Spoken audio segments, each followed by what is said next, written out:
Hello viewers, so I'm going to do a review on Siegius Arena. I actually did one, but like I already recorded one, but then I decided, you know what, I have to redo this review. Now that I think about it, it's like,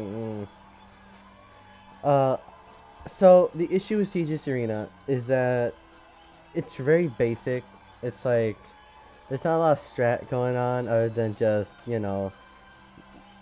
just kill everything in your path. There's no like strategy to like how to avoid. Oh my god, come on, man, come on, come on. What? Why you gotta do this? All right. Yeah. So there's no real strat going on other than just y'all will see. Y'all will see. I already have a file here. So it's like a hack and slash game. How the story goes is that uh this guy led an army to victory, but one of his own men backstabbed him and then framed him for being a traitor. And that's how it goes. So now he's imprisoned in an arena where he has to bow through countless enemies, and someday he wants to get revenge. And by doing that, he has to go through all the he has to make his way up to the top to pick out his final opponent. And yeah, that's how it goes. That's really how it goes.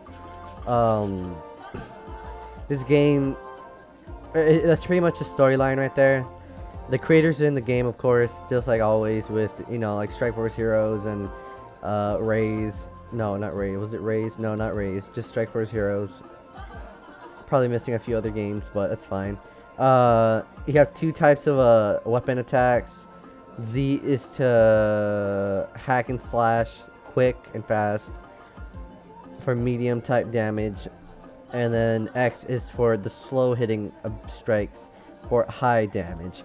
Honestly, you just want to stick with the hack, the fast strikes, because one, it kind of disables enemies, like it'll stop them in place every time you hit them, so it's pretty useful.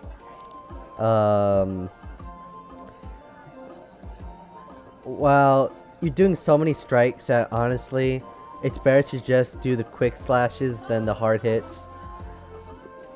And there's also equipments in the game, but honestly, like it's like you just mainly just want to stick with like the best ones that are out, not like stick with the you know, you know what I mean, right? Like it's usually the ones that are the newest ones are the better ones that you've unlocked.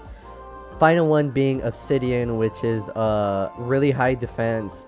It does reduce your magic power and it does reduce your magic power. The second best equipment is pure magic power, but this one increases your health by a lot and your defense and your armor. It does reduce gold and excitement received, but other than that, they're fine. Mostly gold. The issues with having low gold though is that later on in the game the potions are so expensive you want to be making a lot of gold, so you really don't want to have your gold reduced, but whatever. It's almost impossible to beat the final boss without obsidian gear. And as for weapons, there are three types of weapons. Shield weapons. Shield weapons, your damage is it's okay, I guess, but your armor is extremely high, so you can tank hits pretty well. Shields don't have any special like armor pierce or anything, or crit chance, not really.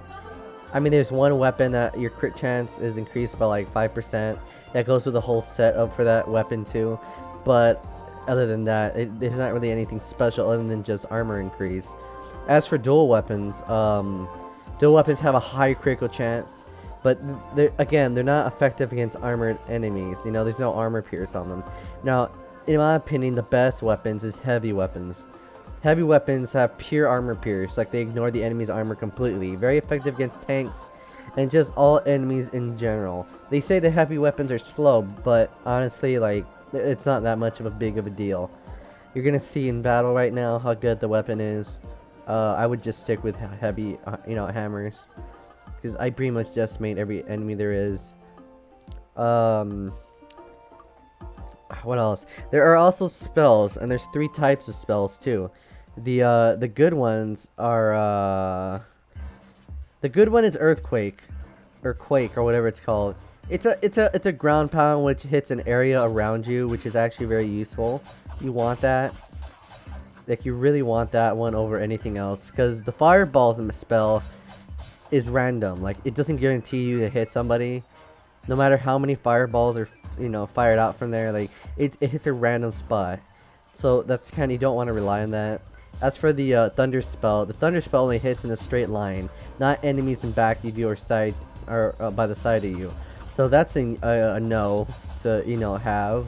If you want to try out, you can try it, but I highly suggest you stick with Earthquake. It's way better.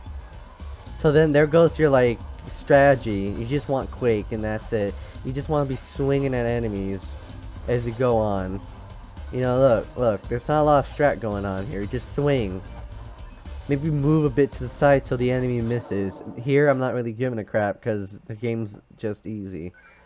Maybe later on it's a challenge, right? But the hammer is so broken that, you know, you can pretty much get through almost any of the levels. Along with Earthquake being super strong as heck. What else? Yeah, honestly, like, there's 3 tiers of spells for the Fireball, the Earthquake, and the, you know, and the Thunderbolt. But the issue with this is that for the Fireball, the upgrades is that it fires more meteors. My bad, it's meteors. It fires more meteors from the skies. It doesn't, like, guarantee you'll hit something.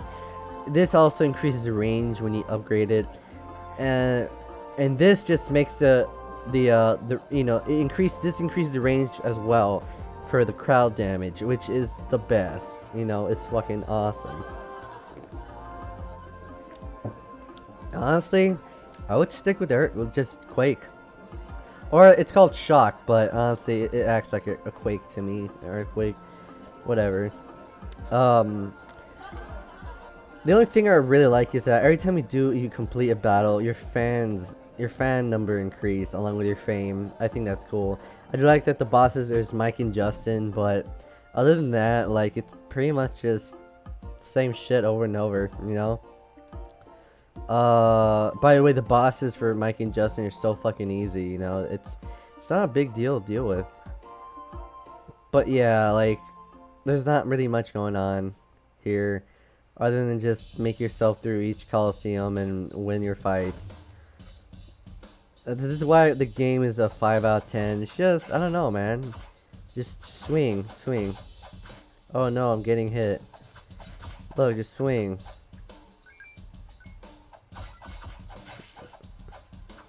Look, dead. God damn. You do get surrounded eventually by lots of enemies, but that's pretty easy. Because you want to categorize who you want to attack first. And it's so obvious. You always want to go for the mages, like, all the time. Just always the mages first, then go for the rest, and that's it, you know. Not a big deal.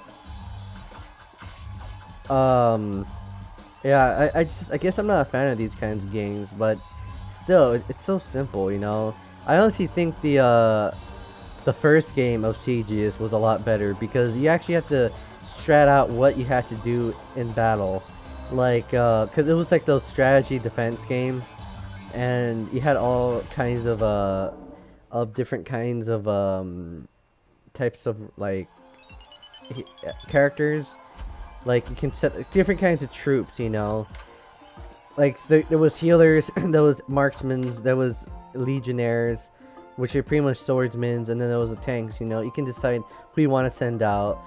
Each one costing gold, then, you know, you'd have to, like, you know, you had to decide which troop was worth sending out, because the prices for them was pretty high or low, you know.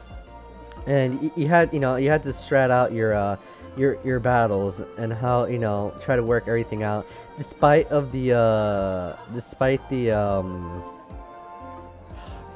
areas, you know. Certain areas you'd make less gold, the enemy would make more gold, so you'd either have to, you know, play it safe or go all out and risk it. And I like that. I actually like that. Yeah, but this game has nothing on that one. So, I guess the review I give this game is a 5 out of 10. Again, I'm really sorry if I butchered the game a bit, but I don't know. Just the gameplay's just swinging your sword around, and that's it. Could use some more improvements, you know, like, I don't know. I mean, it's not all that bad. I certainly like the design here, and the towns, and, you know, and the characters here. I mean, they're alright. Anyways, I hope you guys have a great day. Give me your all's opinions. I don't mind, you know, positive opinions about this game. I know it's kind of negative, but still, like, I would love to hear what you guys think about it. So be sure to tell me about it. I'd love to, you know, read it and talk about it. You know, you guys take care. Peace. Y'all fucking rock.